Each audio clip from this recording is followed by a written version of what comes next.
So let's do start chapter 11. Uh, Rolling motion. First thing in chapter 11, I'm going to actually follow the book here. When you have something that's rolling, then what's happening is that it's translating and it's rotating.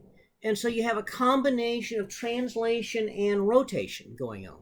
Now, if you look at something rolling, the point of contact right here where it's moving, that point of contact is temporarily stationary. So as this rotates and moves, right there, it's actually not sliding as it's moving. And so you end up with this contact point that's not moving. Now you can actually show this, by having a car drive through mud or something, and the tires come down, then they go back up, and it leaves tread marks where it went. So that would not happen if it were sliding. It would just smear everything out.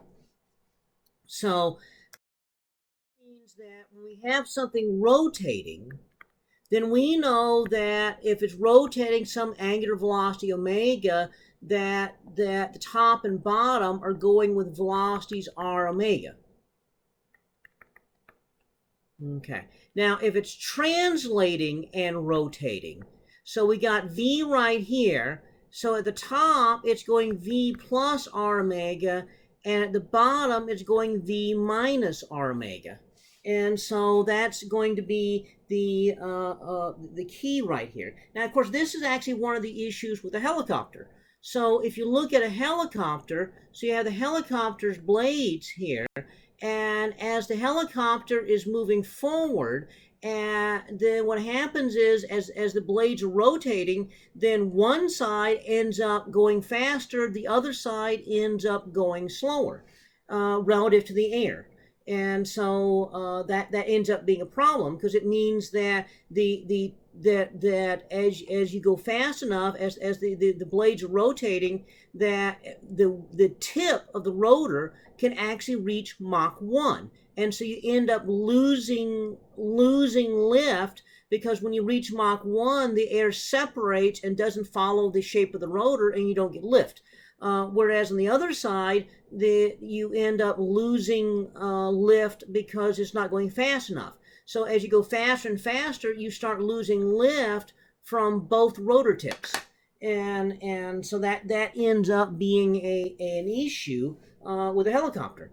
So it limits really the fastest forward speed you can put on the helicopter, unless you do something different. And of course, there's some helicopters do that. Some helicopters are designed to go really fast, and they have little stubby wings on them that provide lift when you reach a certain forward velocity. They don't provide enough lift to keep the helicopter in flight, and they don't provide any lift at low velocities, but at fast enough forward velocity, they offset the loss of lift in the rotors. Okay, so this is a combination of translation and rotation. So we look at it and say back to rotation, okay, and rolling, okay. So you're rotating and translating. This spot right here, that's v minus r omega. Up at the top, it's going to v plus r omega. In the middle, the axle is going some v. We know if it's actually going at rotation or rolling motion, rolling without slipping, that's 0. So that means that the angular velocity is going to be equal to the linear velocity, the translation velocity of the axle, divided by the radius of your wheel. And so that gives you the basic idea right there of rolling motion. I do like to point out an interesting footnote to this, and that is a train. So you have a train wheel, and so the way the train wheel works is that you've got the wheel rolling on the rail.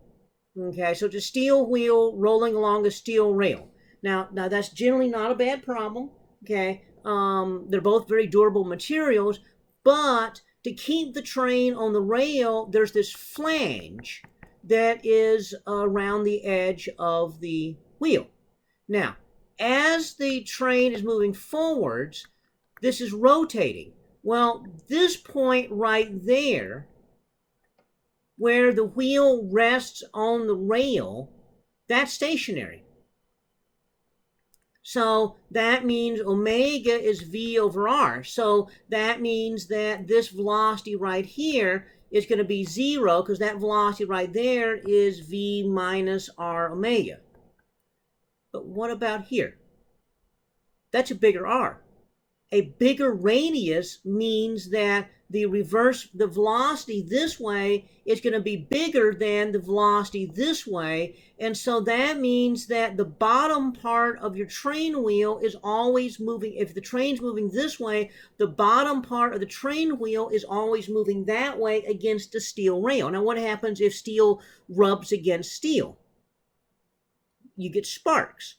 And so that means that inherently, when trains are moving along, the side-to-side sliding that actually happens with train motions, that's why you even have that flange, is to keep the trains on the rails, that will cause that flange to brush up against the rail. Now, where the bottom of the wheel rests on the rail, it just comes down and up, and there's very little chance of a spark there, but there's a great chance of a spark down here. Well, that's on the outside of the rail.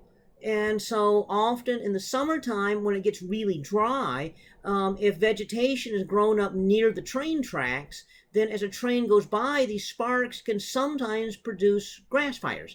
And anybody that's lived in the North Texas area for a number of years has heard occasionally in the summertime that a fire was started alongside a railroad track by a passing train.